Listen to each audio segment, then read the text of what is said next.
Muito bem, Caio Coppola, você acha que é um acerto do Lula essa reaproximação com Nicolás Maduro? Que efeito isso pode ter? Pergunta difícil, Lu. Será que Lula faz bem em receber aí com honras de Estado o ditador Nicolás Maduro?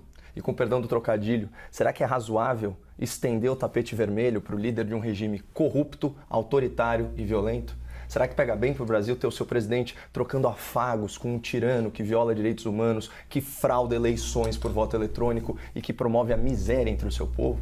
Para quem não sabe, a Venezuela tem a maior inflação do mundo, a capital mais violenta do planeta e quase 90% da população vive na pobreza. Manchete de O Globo, fevereiro de 2018. Peso médio dos venezuelanos cai 11 quilos em um ano por falta de alimentos. Em 2016, os venezuelanos já haviam perdido, em média, 8 quilos ao longo do ano. Mas ai de quem se atreveu a sair de casa para protestar, viu?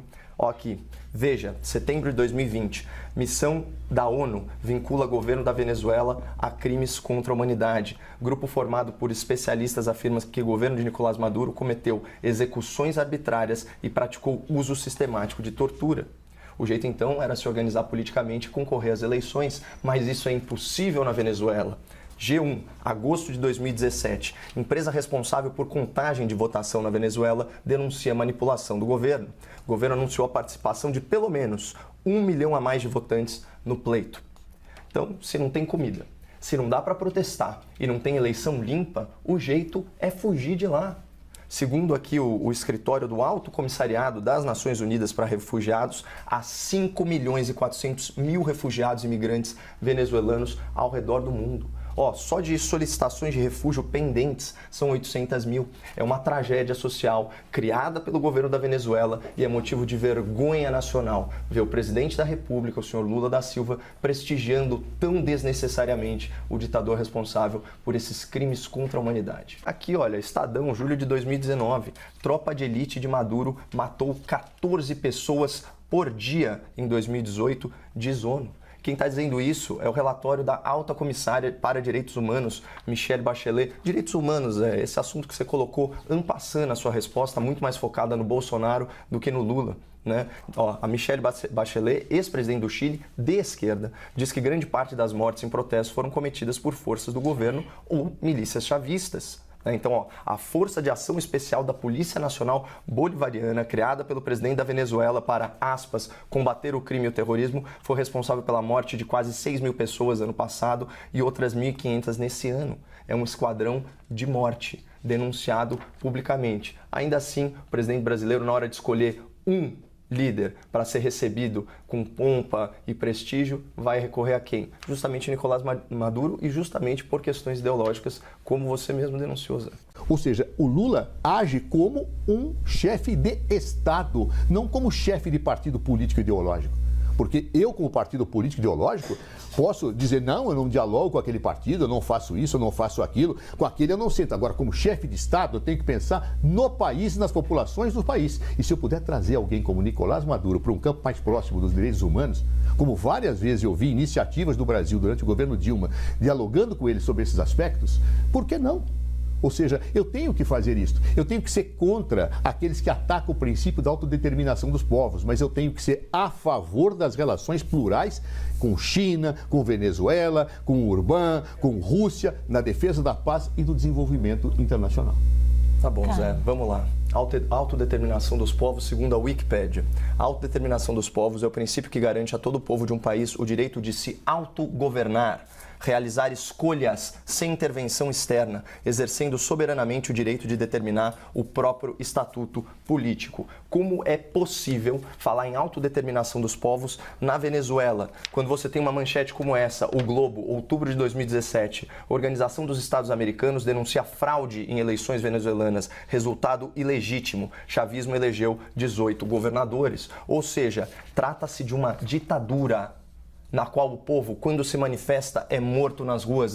O filtro aqui não é ideológico. Não é ideológico. O filtro aqui é moral, é de ética, é de direitos humanos. Você terminou a pergunta? Só pergunta. E a Hungria, não é? Por que você não fala da Hungria no mesmo tom? Porque a pergunta não é sobre a Hungria. Mas eu estou te fazendo agora, e a Hungria? Nunca foi o mesmo Você enquadra debate. a Hungria na mesma situação? E eu não conheço a situação da Hungria nesse nível de detalhamento. Mas se eu estudar a situação da Hungria e ficar claro que assim como a polícia chavista tem um esquadrão da morte, você pode ter certeza que eu vou repudiá-lo aqui.